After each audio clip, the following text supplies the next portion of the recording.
A very good evening to you all. You're joining us on Prime TV News. I'm Dilani Jaitilaka. Let's have a look at the headlines first.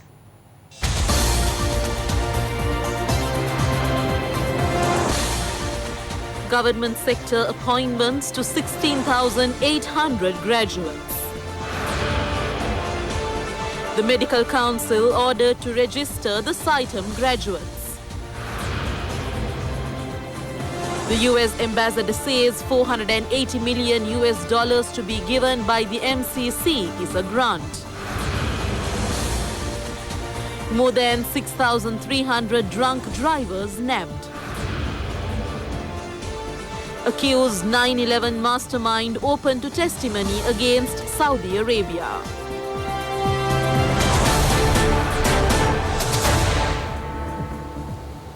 Now for news in detail. The Supreme Court has ordered the Sri Lanka Medical Council to register medical graduates who have passed out from the SITEM with immediate effect.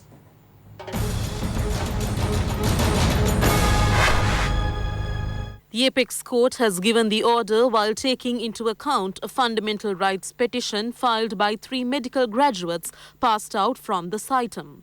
The order will be effected to 82 graduates who were passed out from the SITEM. The Medical Council was ordered to pay 200,000 rupee compensation to the petitioners. The registration of the medical graduates need to be done in 3 weeks and it need to be performed in accordance with seniority. Meanwhile, charges were served to State Minister Ranjan Ramanayake over contempt of court. The attorney appeared on behalf of the State Minister said that his client regrets if his statement negatively affected the judiciary. Ranjan Ramanayake has stated that 3 out of 5 judges of the bench that was hearing the petition on dissolution of parliament will hand down their verdict in favour of his party. The petitioners say Ranjan Ramanayake's statement is an act of contempt of court. US Ambassador to Sri Lanka, Alaina B. Teplitz, asserts that the Millennium Challenge Corporation's $480 million was a gift to Sri Lanka from the people of the US and was not alone. US Ambassador to Sri Lanka, Alaina B. Teplitz, has sent a letter to President Maithripala Sirisena clarifying the agreement on the grant. Ambassador Teplitz has said that the agreement is transparent and is designed to foster the prosperity the president seeks to deliver the people of Sri Lanka. The development agreement consists of projects focused on 2 key economic issues, transportation and the land management. The ambassador notes that the agreement have 5-year term and will not establish any permanent institution or agency. With regard to transportation, the assistance is targeted at increasing traffic problems in Colombo and Kandy. After compact projects are completed, urban Sri Lankans will have easier and safer commutes to work. Commuters will be able to get from central Colombo to the new expressways much quicker. Due to heavy traffic congestion, it takes nearly as much time to get from Peta to the southern expressway as it takes to get to goal once you reach the expressway. Improvements in over 205 kilometers of roads in Colombo will significantly reduce the severe traffic congestion that is currently prevailing during peak hours of travel. Travel time within the capital will be reduced by approximately 40%. By refiguring bus routes and timings, compact projects will improve bus services, which half the population relies on to get to work, especially the poor.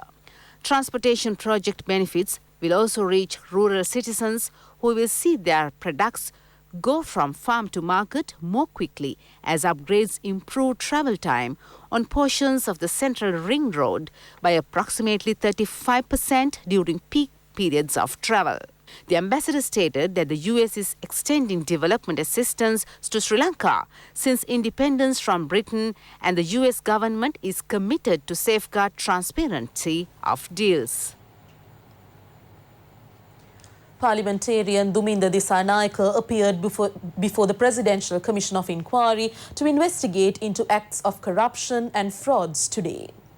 Duminda Dissanayake testified before the Commission on a leased building that was hired for the Ministry of Agriculture during his office as the Minister of Agriculture. A statement was recorded from the former minister.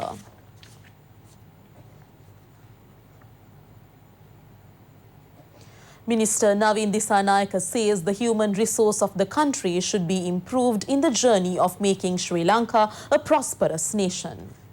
The minister was speaking at a function held at the Nuwara Town Hall. Certificates were awarded to the students who successfully completed diploma program at the Gamini Dissanayake Vocational Training Institute. The minister said that the youth of the country should not go after politicians to seek jobs and they need to upgrade their qualifications instead. He emphasized that the students in the country should receive a quality education from their tender ages. He pointed out that the system of the GCE O-level and A-level need to be changed to meet the demands of the modern world. Minister Sajith Premadasa says the housing issues of the people will be resolved by the year 2025. He said that though the subject of housing has been divided among 6 ministries, is determined to solve the housing problem of country's population by 2025. The minister made the comment at a function held in Thangalla. The multi-story housing project in Thangalla, implemented under the Samata Sevana project, commenced under the aegis of Minister Premadasa. The multi-story housing scheme consists of 30 housing units.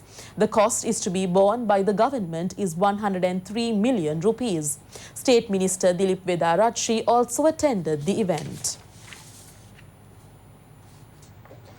Parliamentarian Hector Apuhami says the opposition is adhered to a deceptive policy for obtaining power. Hector Apuhami made the comment at a media briefing held at Temple Trees today. He said that the alliance formed under the leadership of Mahinda Rajapaksa with the support of micro-political parties has not been a success. According to the parliamentarian, coalition partners of Mahinda Rajapaksa were demanding Sinhala-only government soon after the Easter Sunday terror attack, but they have now joined their hands with Muslim parties.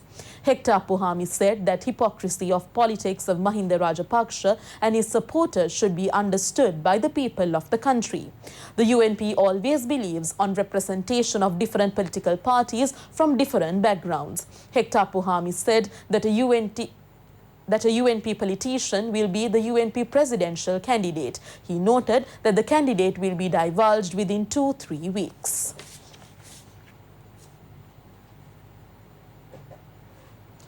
Minister Ravi Karunanayake says the current government has allocated more funds than the previous one to education system. The minister was speaking at the opening of the newly built 2-story building at the Cathedral College of Kotahena. The minister handed over certificates to the students who performed excellently. He pointed out that 3.2% of GDP was set aside for the education sector by years 2016 and 2017. A huge amount of money went to the education sector and projects, for instance, the nearest school is the best school, were implemented during the current administration. Minister Karunanayake stated that due to petty politics, a range of problems have arisen for the country's future. The Colombo Crime Division has arrested brother-in-law of leader of the National Tawheed Jamaat, Zahran Hashim. It has been revealed that the suspect has involved in armed trainings and lectures delivered on extremist ideas. The Colombo Crime Division said that the suspect, Mohammadu Abdul Qadir Azim, is a resident of the Katupota area in Kakunagolla. Sri Lanka Navy intercepted a fishing dhow carrying 6 Indian nationals with 2,379 kilograms of beedi leaves in northwestern seas of Sri Lanka. The Sri Lanka Navy had spotted a suspicious dhow entering Sri Lankan territorial waters, crossing the international maritime boundary line from Indian waters. They had intercepted the suspicious dhow in seas off the St. Anne's Church, Talavila. During further search, 74 packages containing beedi leaves were found by the Navy. Subsequently, the dhow, along with the suspects on board, was also taken into naval custody. The seized beedi leaf packages were handed over to the Colombo Customs and fishing dhow, and apprehended Indian nationals were handed over to the police for onward legal action.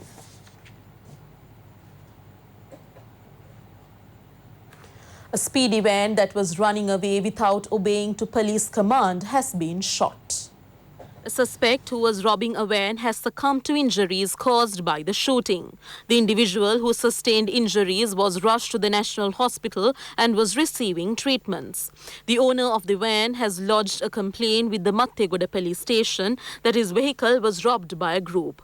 The owner has informed about the way of the van to the police using GPS signals receiving from the vehicle. Accordingly, the Anguruatata police station was informed about escaping van and 4 police officers had chased the vehicle. The police said that the van had not stopped at the road barrier at Pinwatta in Panadura and injured 2 army soldiers who were on the duty at the barricade. Sleuths attached to the anti-vice squad of the Walana police station blocked the road and attempted to arrest the suspects. The suspects had left the van on the roadside and escaped from the place. The army soldiers who were involved in the mission to nab the robbers had opened fire at the fleeing suspects. Prime Minister Ranil Wickremesinghe says country's rural and urban economy will undergo a severe transformation in the near future. The Premier further noted that the advantages of the economic transformation will be given to the youth while creating more jobs. The Prime Minister was speaking at a function held at Temple Trees. Handing over appointment letters for government sector positions to 16,800 graduates commenced today under the patronage of Prime Minister Ranil Wickremesinghe at Temple Trees. Under the first phase of the initiative, 3,800 graduates will receive appointments in the public sector. All the selected graduates will be given appointments by the 2nd of next month.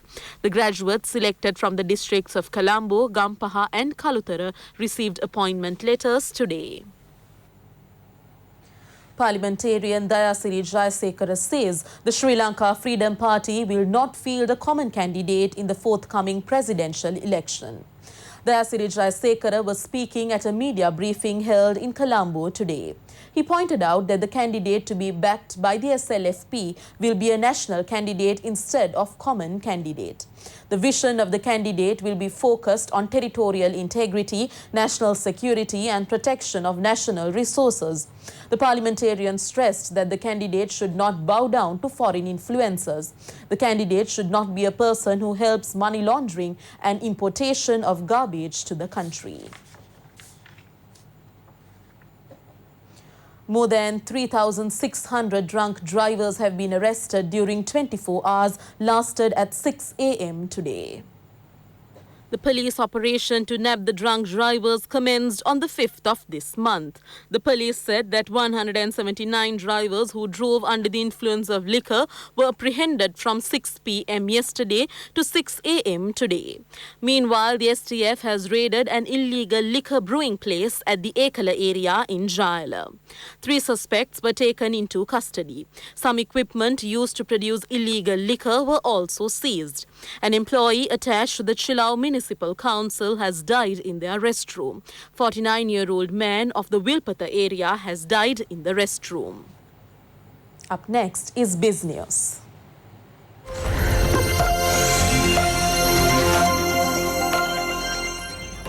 Sri Lanka's rice prices have fallen, partly helped by greater competition from revived smaller mills that were going out of business. The selling price of popular varieties of rice like Samba have fallen from 108 a kilogram to about 95 rupees. While it is noteworthy when food prices go up, not much attention is paid when prices go down. The ministry had helped revive mills that were closing down and provided competition to an oligopoly that was setting prices. About 300 small rice millers were now supplying rice under a brand called Shakti, which was under Sri Lanka standards. The farmers were given prices of about 39 to 41 rupees per kilogram and now about 41 to 43 rupees a kilogram.